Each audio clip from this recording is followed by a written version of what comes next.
Friends, நம்ம இப்போ என்ன வீடியோ பார்க்க போகிறோம்னா, இன்றைக்கி எங்கள் வீட்டு காய்கறி தோட்டம். எங்கள் வீட்டில் நாங்கள் கொஞ்சம் தோட்டம் வச்சுருக்கோம், அதை பார்க்கலாம் வாங்க. இது மிளகா செடி. இப்போ தான் மிளகா செடி நாற்று வச்சுருக்காங்க. இன்னும் ஒரு மாதம் ஆகும்.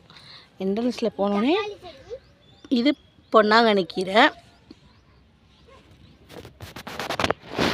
இது என்ன செடின்னு தெரிஞ்சால் கமெண்ட் பண்ணுங்கள் ஃப்ரெண்ட்ஸ். இது நான் இன்னொரு வீடியோவில் இது என்ன செடி, இது என்ன பூவா காயான்னு நான் அடுத்த வீடியோவில் சொல்கிறேன்.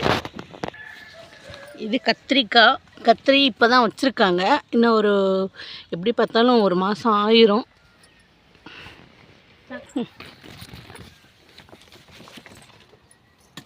தக்காளி செடி ஃப்ரெண்ட்ஸ், பூக்குற தருவாயில் இருக்குது. இதுவும் ஒரு மாதம் ஆகிடும். இப்போ தான் நாற்று வச்சுருக்காங்க.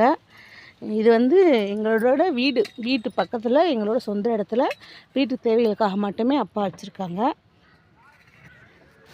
இது வெண்டி காய்ச்சிருச்சு.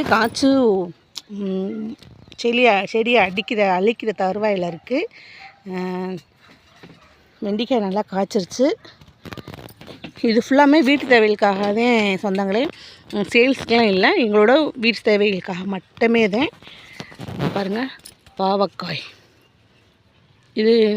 இது ஒரு நாள் பிடிங்கிடலாம்.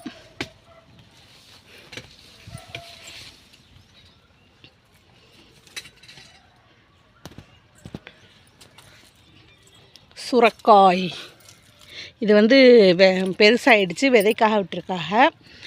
பீக்கங்காய் இப்போ தான் பிஞ்சு இறங்குது. சுரக்காய் நிறைய காய்ச்சி பிடுங்கிட்டோம், அழிஞ்சிருச்சு. அது மாதிரி புடலங்காயும் நிறைய காய்ச்சி பிடுங்கிட்டோம். வெண்டிக்காய், கிழங்கு, மரவள்ளி கிழங்கு இப்போ தான் வச்சுருக்காங்க. முள்ளங்கி பிடுங்கலாமா ஃப்ரெண்ட்ஸ்? முள்ளங்கியெல்லாம் காய்ச்சி ஓஞ்சிருச்சு, சம்பாதிக்கலாம். இந்த பெரிய காயை விடுங்க. இப்போ தான் பீக்கங்காய் பிஞ்சு இறங்குது.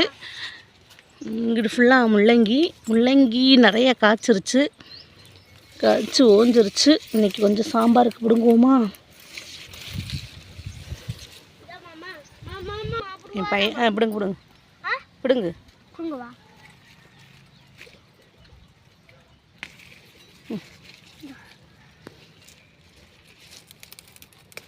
போதும், பிடுங்க. பிடிச்சிட்டேன். ஓகே ஃப்ரெண்ட்ஸ், வீடியோ பிடிச்சிருந்தால் லைக் பண்ணுங்கள், ஷேர் பண்ணுங்கள், கமெண்ட் பண்ணுங்கள். உங்கள் கமெண்ட்காக நான் காத்து கொண்டிருக்கிறேன். ப்ளீஸ் சப்போர்ட் பண்ணுங்கள்.